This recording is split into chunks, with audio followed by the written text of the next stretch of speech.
There is a garden in Venice where a woman's ashes are buried beneath a stone slab near a flower bed.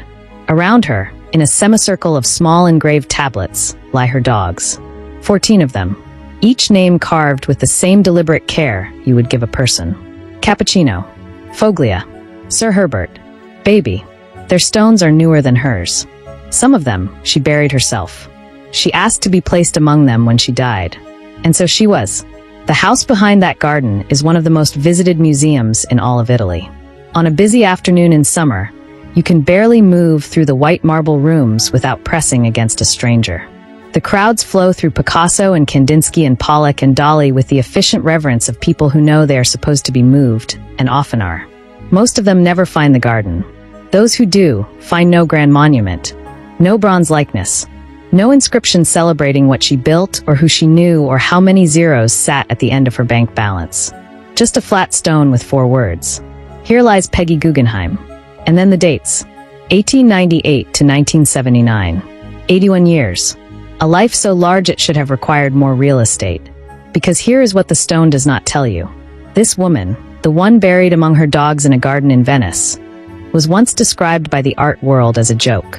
A wealthy dilettante with no taste and too much money. A woman playing dress-up in a serious man's universe. She was dismissed in New York and mocked in London, and ignored in Paris until the moment she was impossible to ignore anymore. She spent what her family considered a modest inheritance, a fraction of the Guggenheim fortune, the part left over after the ship sank and the lawyers settled and the grief had its way with everyone.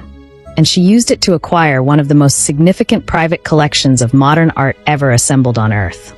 $3 billion. That is the estimated value of that collection today. Possibly more.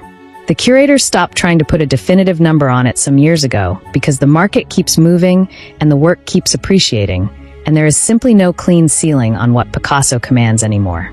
She bought most of it for hundreds, sometimes dozens. She bought a Kandinsky from the artist's widow for $50 because the widow needed to eat. She acquired a Pollock before anyone outside of a single New York gallery knew his name, and she did it because something in the work made her feel the way grief had always made her feel. Enormous and without language. And when the war came, when the Nazis were already inside France, and the museums were closing their doors and shipping their masterworks to countryside estates and salt mines, she was in Paris buying paintings. Not despite the urgency. Because of it, she told a journalist once that she bought a Leger on the day Germany invaded Norway. She didn't remember the exact date, but she remembered the Leger. That is the kind of woman we are talking about.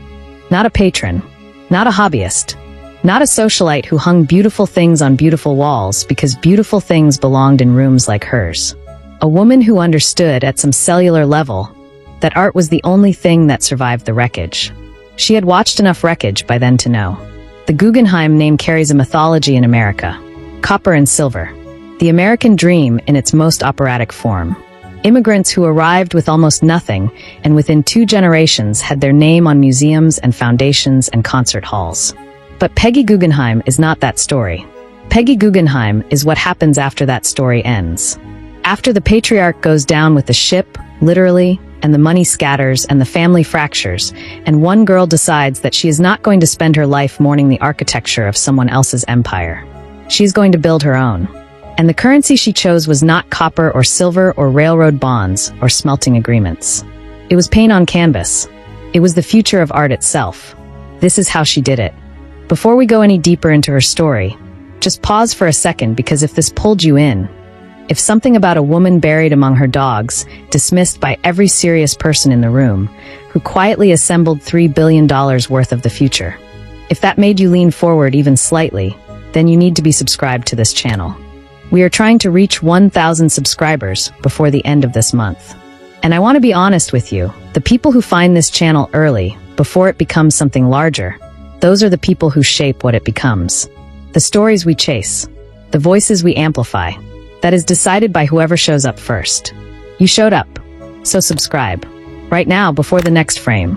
Not for me, for the version of this channel that exists 6 months from now, that you will have had a hand in building.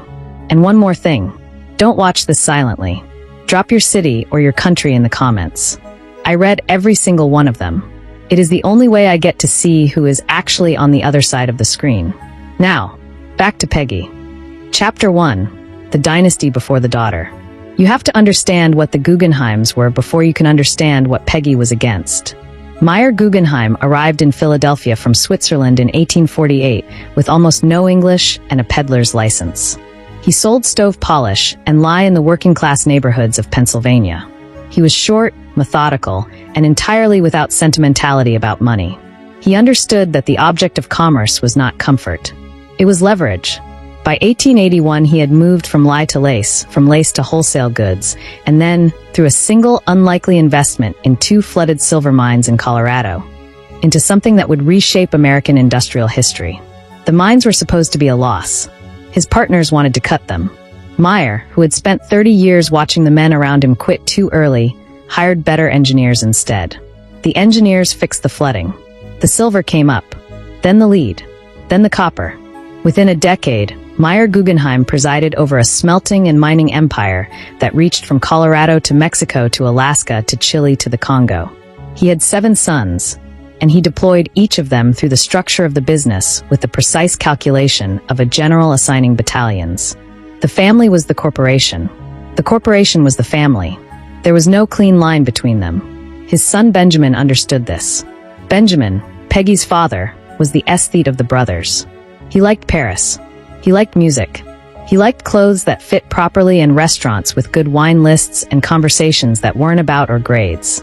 He occupied his position in the family empire with the mild dissatisfaction of a man born into the right circumstances for someone else's temperament. He was sent to New York to manage the family's financial interests there. He managed them adequately. He was not Meyer. None of the sons were Meyer. Meyer was a singular event, the kind of man who appears once in a bloodline, and then the bloodline spends the next 4 generations trying to understand what happened. Benjamin married Florette Seligman in 1894. The Seligmans were another dynasty, banking, not mining. German Jewish immigrants who had made their own extraordinary climb through American finance. The marriage was, in the vocabulary of the Gilded Age, a consolidation. 2 great families fusing their interests through the oldest available mechanism.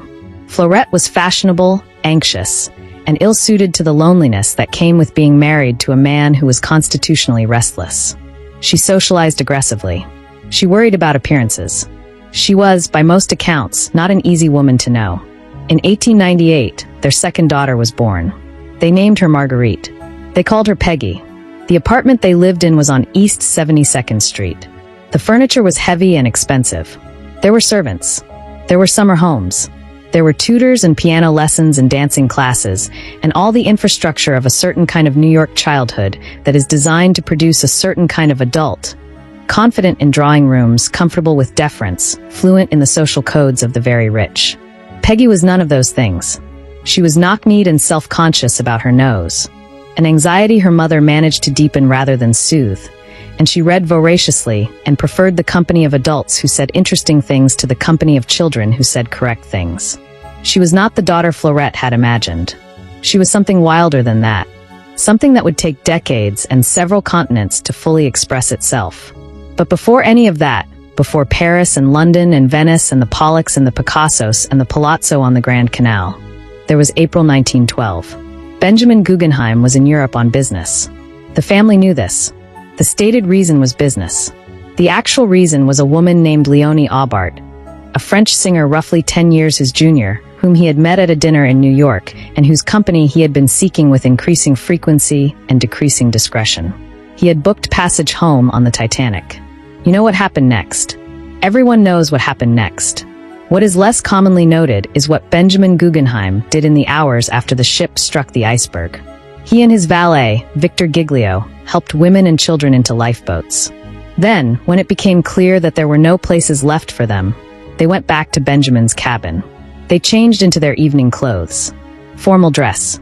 White tie. They returned to the deck. Benjamin told a survivor, a woman who managed to reach a lifeboat, "We've dressed up in our best and are prepared to go down like gentlemen." He was 46 years old. Peggy was 13. Her father's body was never recovered. The ocean kept him. What came back to the family was a telegram, a death certificate, and a set of financial documents that revealed something no one outside the inner circle had known. Benjamin Guggenheim had not been frugal with the Guggenheim money. There were debts. There were obligations. There were the costs of maintaining a man who lived at the level of a fortune larger than the one he actually possessed. Fleurette received a portion of the Guggenheim estate. It was considerable by ordinary standards. By Guggenheim standards, the standards of Meyer's surviving sons, who were by then operating a global industrial machine of staggering scale, it was a reduced inheritance. Reduced. That word would follow Peggy for years. She was a Guggenheim, but a lesser Guggenheim. She had the name, but not the full endowment. She moved through a world that recognized her family and expected her to occupy the corresponding position, and she was perpetually, quietly aware that the numbers didn't quite match the expectation. That gap, between the name and the money, between the legacy and the reality, would become the engine of everything she built. But first, she had to survive what the gap cost her. Chapter 2: The Inheritance of Grief. Fleurette Guggenheim did not handle widowhood gracefully. She was not built for it. She had organized her entire identity around the social geometry of marriage. The right husband, the right apartment, the right invitations. And Benjamin's death did not just take a husband. It took the structural center of a life that had been constructed to look a certain way. Without him, everything shifted. The summer homes became harder to justify. The 72nd Street apartment was eventually given up.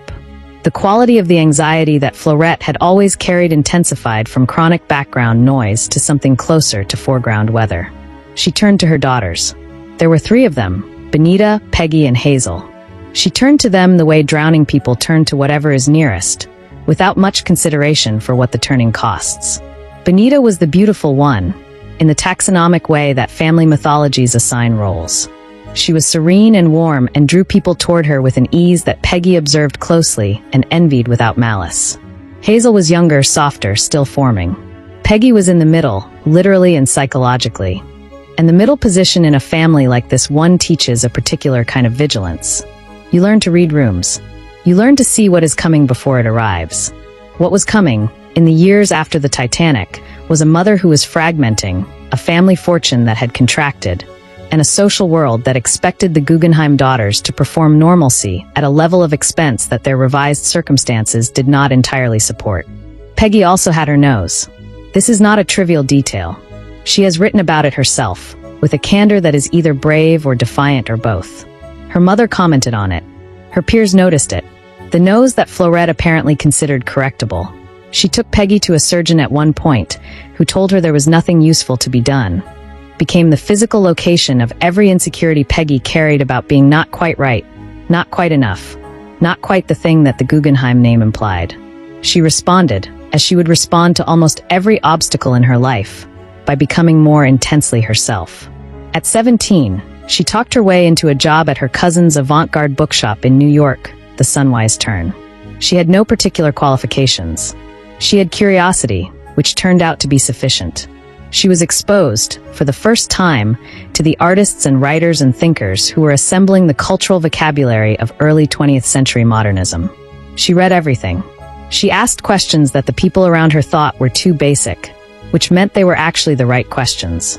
And she fell in love constantly, in the consuming, catastrophic way of a person who had been told from childhood that she was difficult to love, and who therefore tested every possible relationship to find out if that assessment was accurate. It usually was not.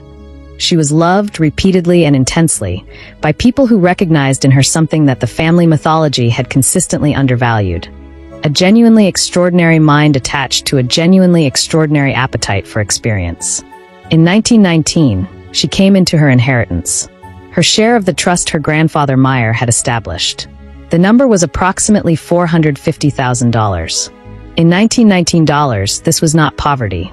It was, in fact, a fortune by the standards of almost anyone alive. By the standards of the Guggenheims, it was the reduced portion. She took it and left. Not immediately.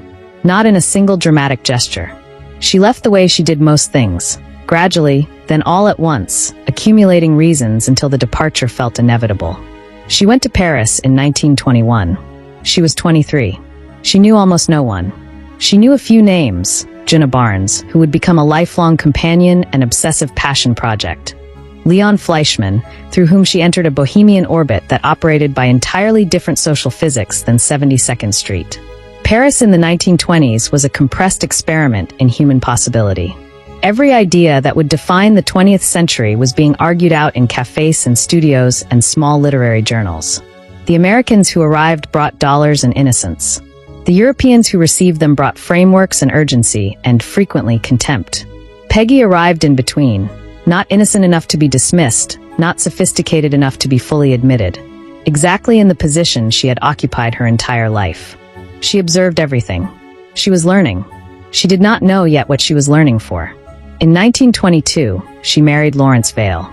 He was an artist and a writer and an American who had been in Paris long enough to have cultivated opinions about everything and discretion about almost nothing.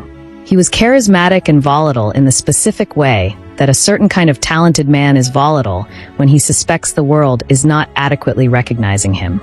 The marriage was turbulent from the beginning. There were children, a son, Sinbad, in 1923, and a daughter, Pegeen, in 1925. There was love of a kind. There was also violence, in the form of the impulsive, theatrical rages that Vail managed without apparent embarrassment. There were reconciliations. There was the perpetual drama of two people who needed more space than any single life together could provide. But through all of it, Peggy was watching the art. Not as a collector yet. Not formally. Just watching. Absorbing. Building, without knowing she was building, the interior architecture of someone who would one day know exactly what she was looking at and exactly why it mattered. The lesson of her childhood had been that grief did not announce itself and fortune could disappear in a night. She was beginning to understand that one response to that lesson was to put your money into something that could not go down with a ship. Chapter 3. The Education of an Eye. The divorce from Lawrence Vail came through in 1930.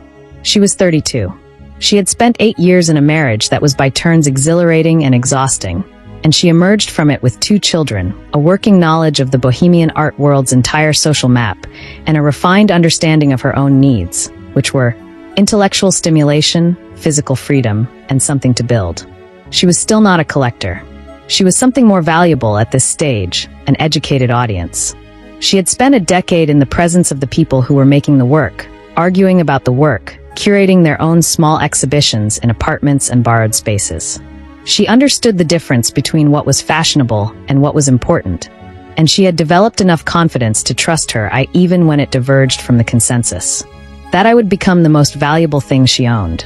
In London in 1937, she received a proposition that changed everything. Her friend Peggy Waldman suggested she open a gallery.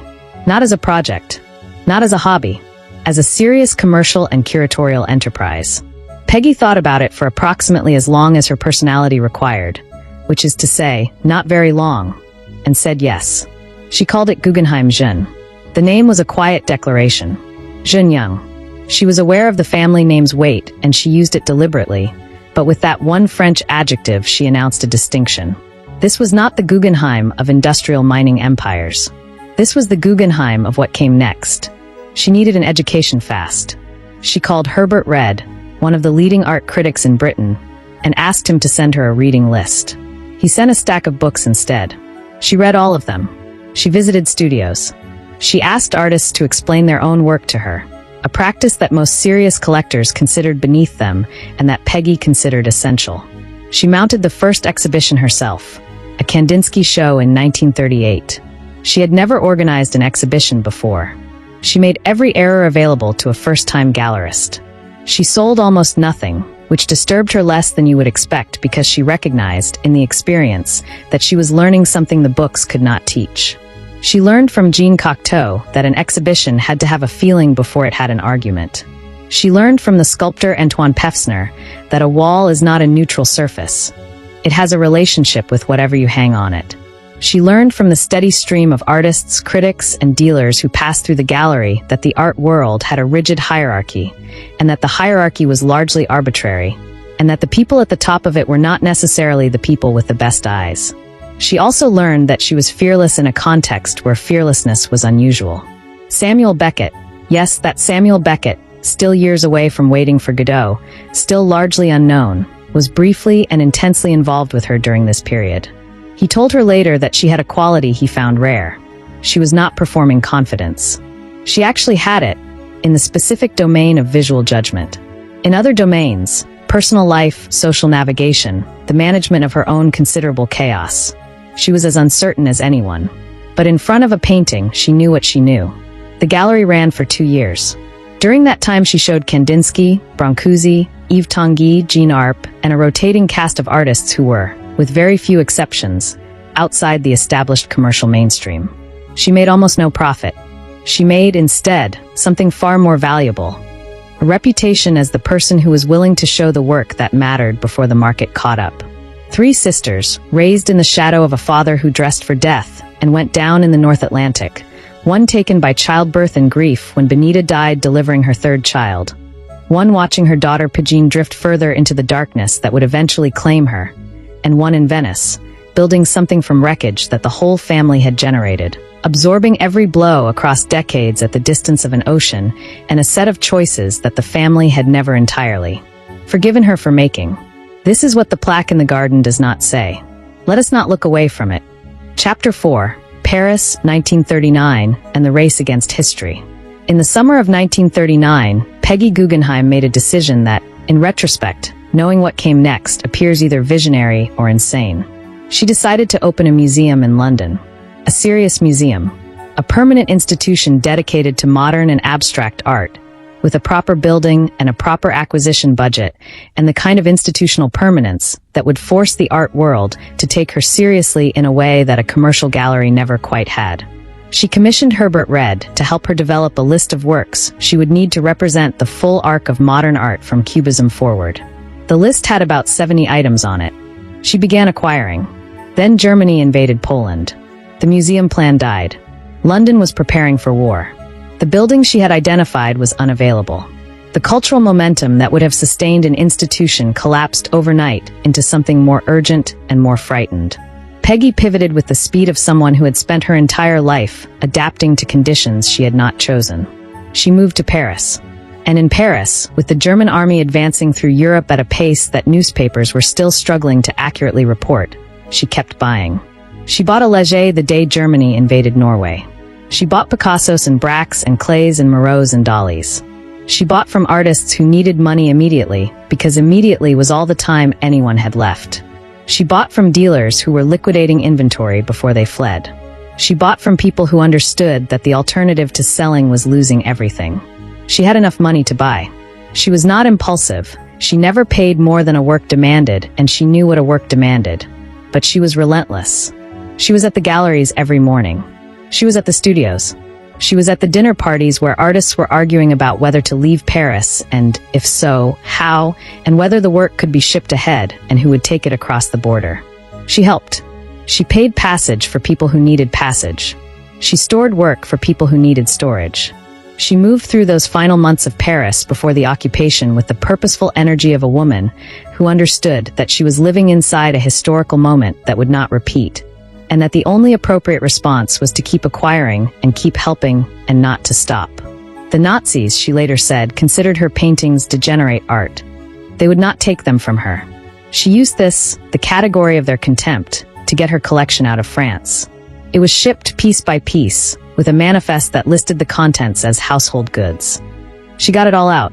Kandinsky, Leger, Picasso, Ernst, Arp, Brancusi.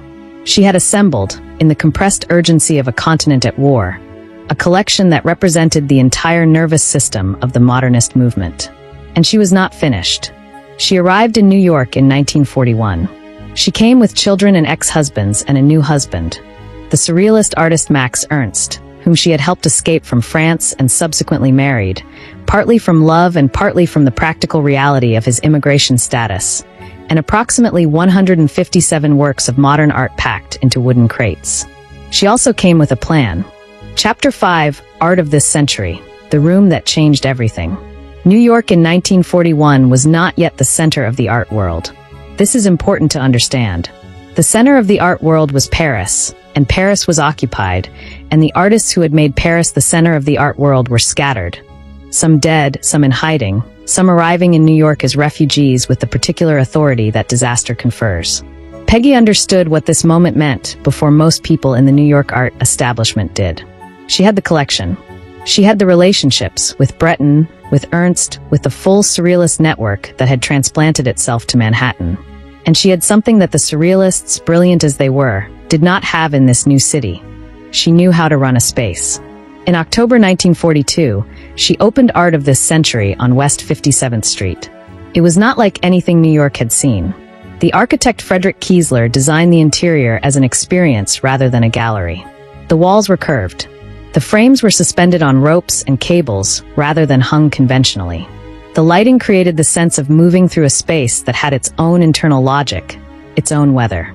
There was a room, the Surrealist Gallery, where works were mounted on baseball arms that swung out from the walls so you could see them from different angles. There was a kinetic clee that was operated by a wheel. People came for the novelty and left having been changed by the art.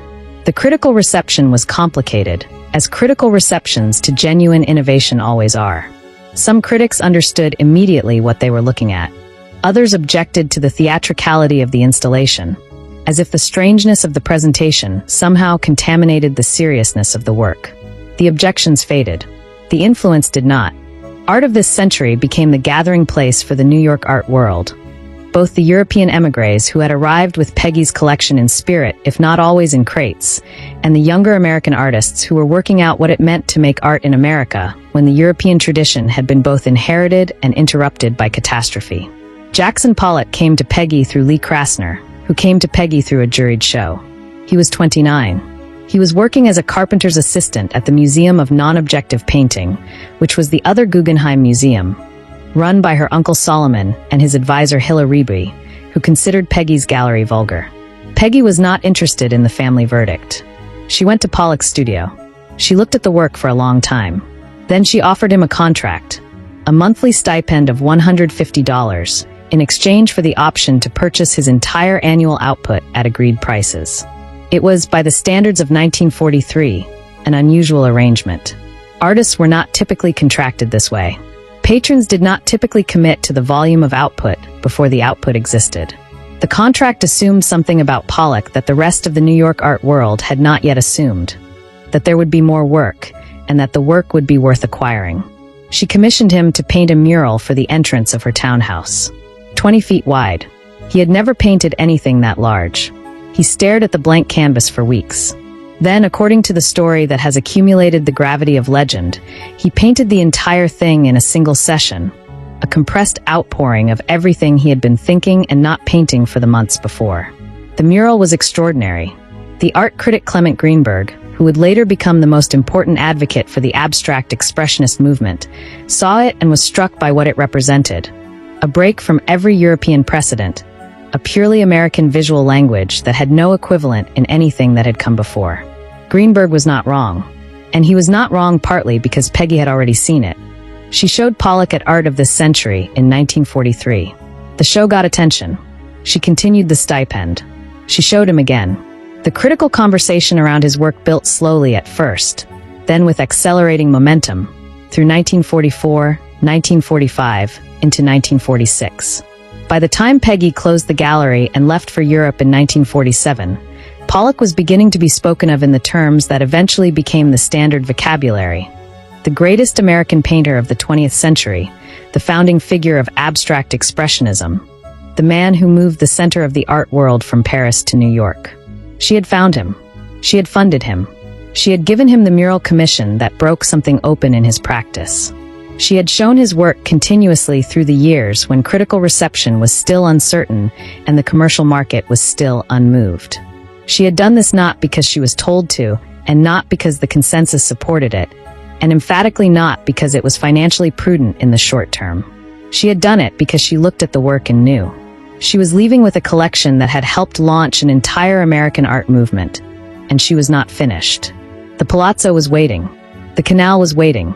The final, most permanent act of her life was waiting for her in Venice, in a building that an Italian nobleman had started and never completed, on a stretch of the Grand Canal where the setting sun came in at an angle that made everything that hung on the walls look like it was lit from within. She was 49 years old. She was just beginning the work she would be remembered for. Chapter 6, Venice and the Palazzo Venier dei Leoni. The Palazzo Venier dei Leoni was known in Venice as the Palazzo Non Finito, the unfinished palace. A Venetian nobleman had begun it in the 18th century and stopped at the first floor. No one had ever established definitively why.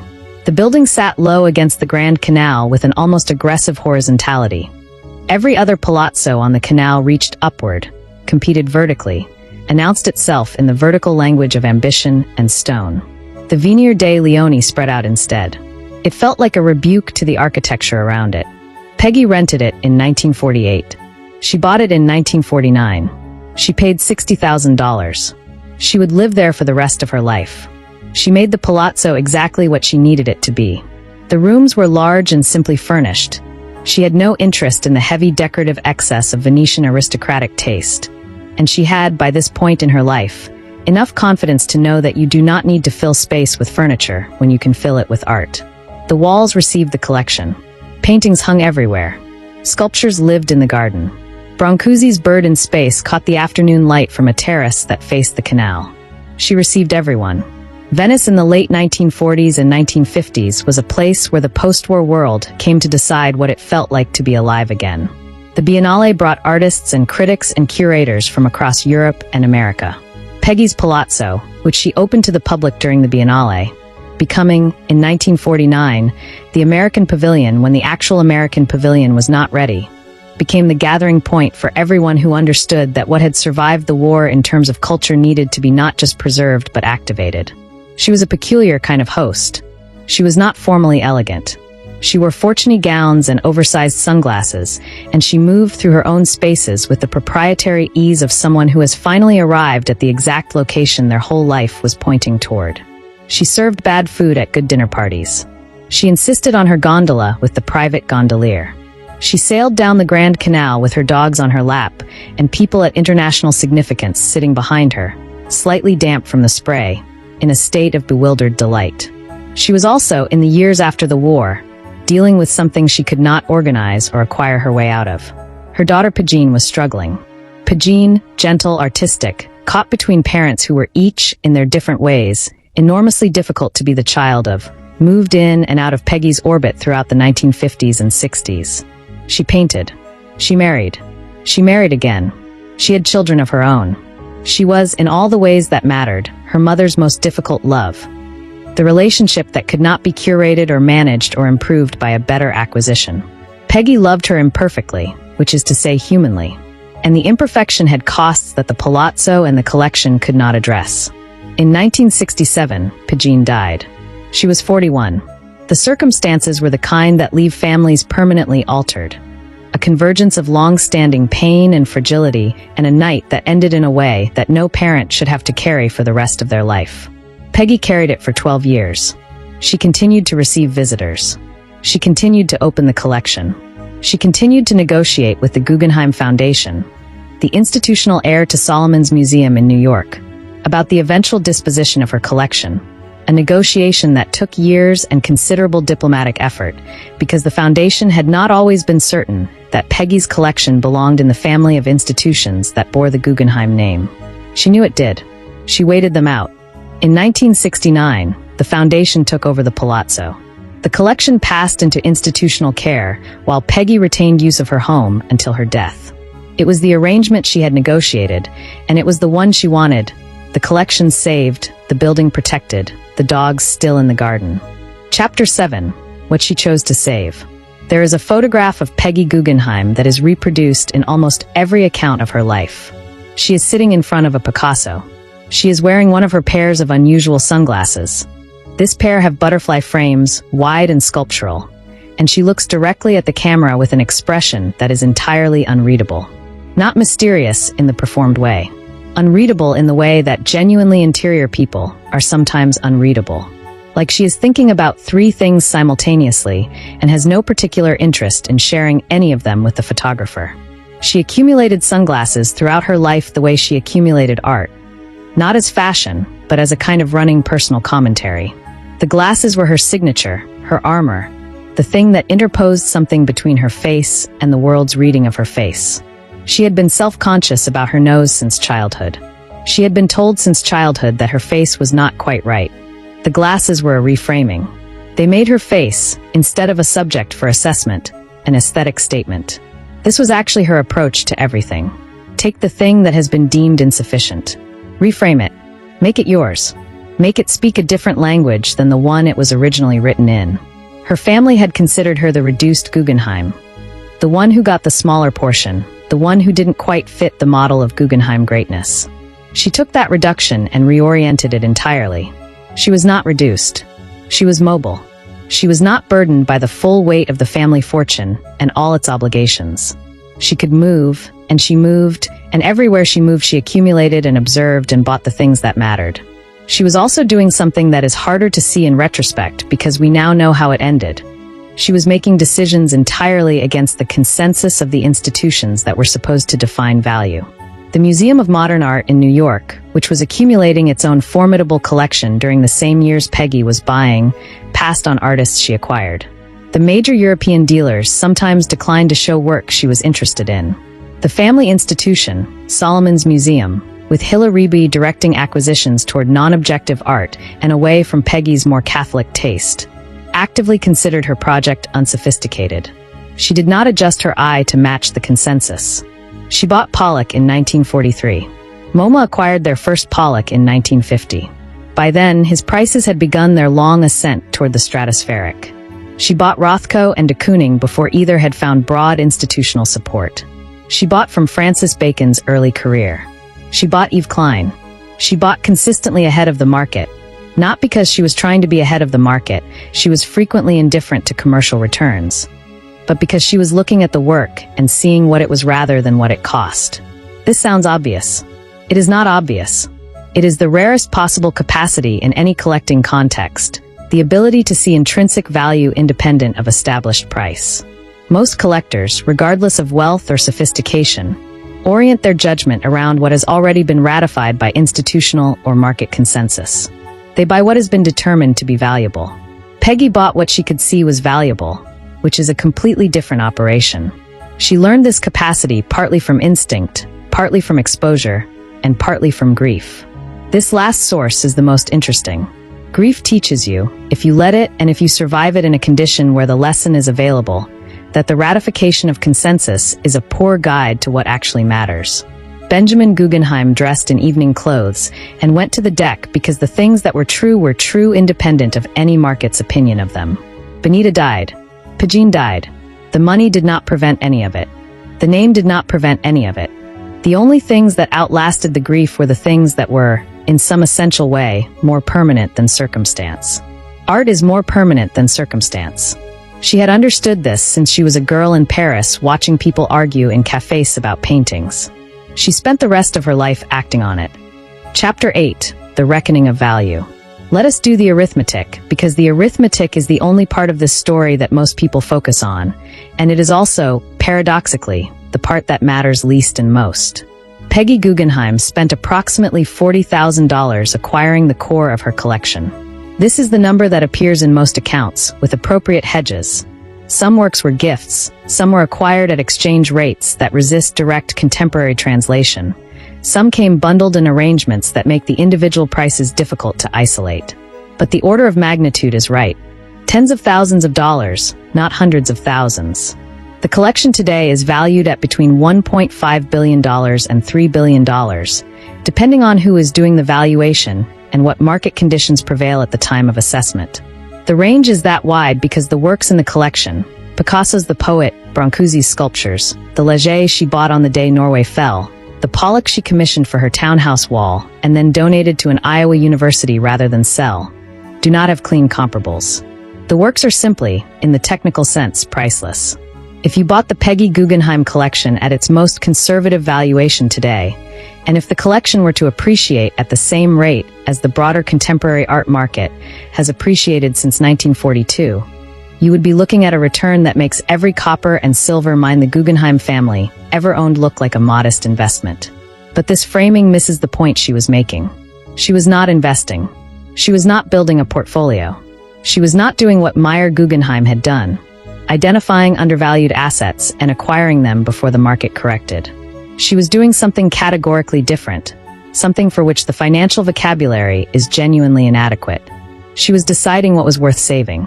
The Nazis, in their systematic effort to suppress the art they found threatening, had designated the work of her collection as Entartique Kunst, degenerate art. This was the label applied to modernism, abstraction, anything that refused the reactionary aesthetic of the fascist state. The label was meant as condemnation. Peggy used it as a customs declaration. She got the degenerate art out of France. She brought it to New York. She showed it. She funded the people who were making more of it.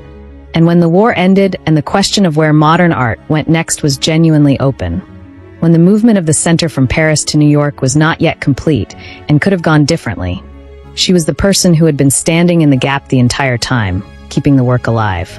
The Peggy Guggenheim collection in Venice today holds 326 principal works by 136 artists.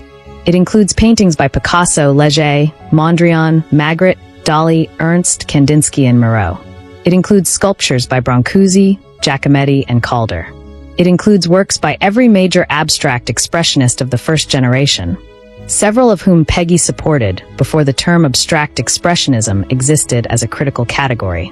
It is housed in the unfinished Palazzo on the Grand Canal. It is open to the public 260 days a year. More than 400,000 people visit annually. Most of them, researchers have noted, spend their time in the indoor galleries. Most of them never find the garden. This is not a criticism. The indoor galleries are extraordinary. The Picasso Salon would justify the admission. The way Kiesler-influenced spatial thinking still governs how the works relate to each other. Even now, decades after the original arrangement, rewards careful attention. But the garden is where she is. And the garden is where the dogs are. And the garden is where the story ends and begins simultaneously. The woman who was told she was the lesser Guggenheim, lying in the ground she owned outright, surrounded by the evidence of the only currency she ever fully trusted. Chapter 9: Legacy, Legitimacy, and the Last Laugh.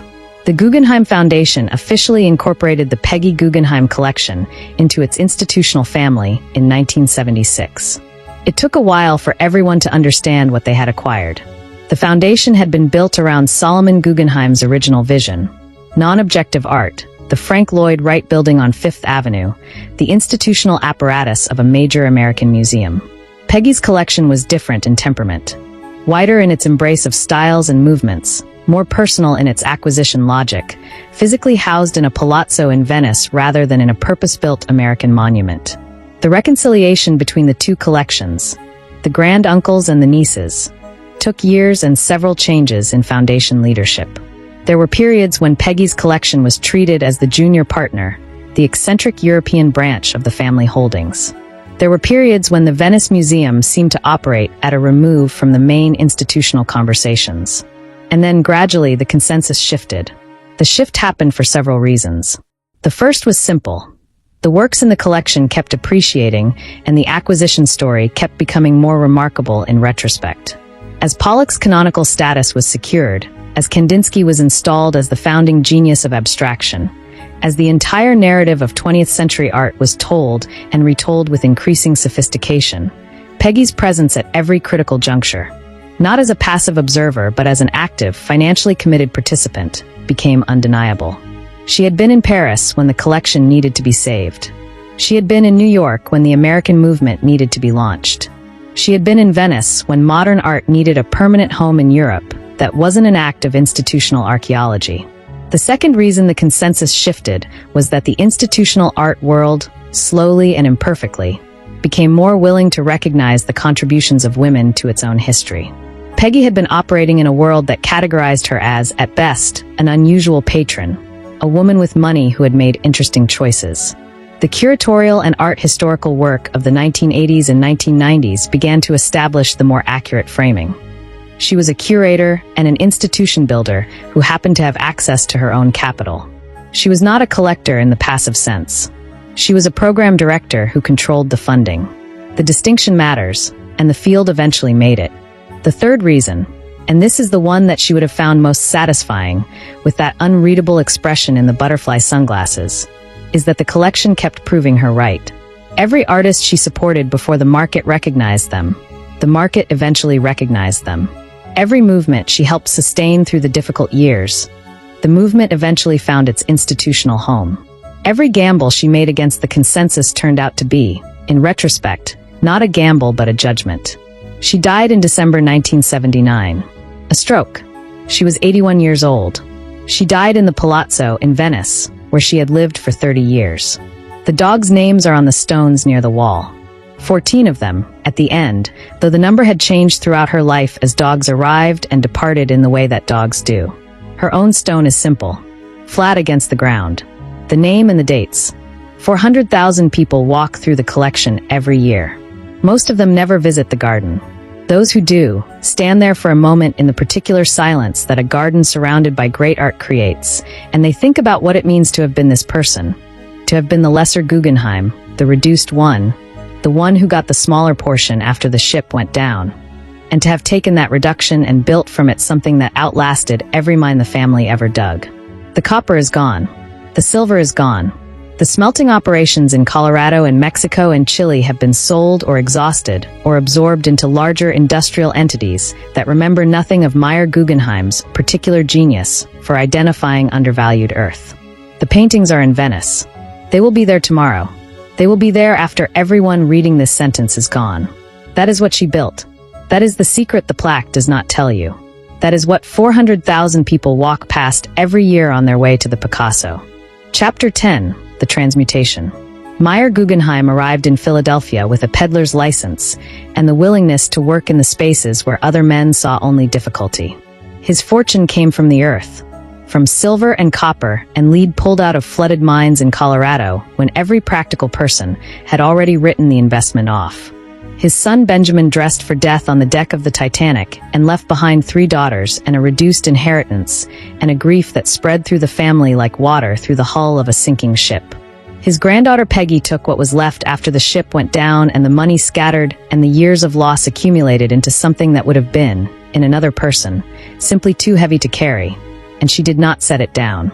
She carried it to Paris, and she carried it to London, and she carried it to New York, and at every stop she converted the grief into attention, the attention into acquisition, and the acquisition into an institution that will outlast every mine the family ever dug. The copper is gone. The silver is gone. The smelting operations in Colorado and Mexico and Chile have become memories that not even the industrial historians bother to reconstruct in full detail. The Leger she bought the day Germany invaded Norway hangs in Venice. The Pollock she funded before anyone knew to fund Pollock hangs in Venice. The Kandinsky she bought from a widow who needed $50 to eat hangs in Venice. The dogs are in the garden. She is with them. 400,000 people a year walk through the rooms she built. They stand in front of the Picasso. They look at the Brancusi in the afternoon light from the Grand Canal. They move through the succession of movements, Cubism to Surrealism to Abstract Expressionism, that she had assembled not as an academic survey, but as the living record of what she had looked at and known was true.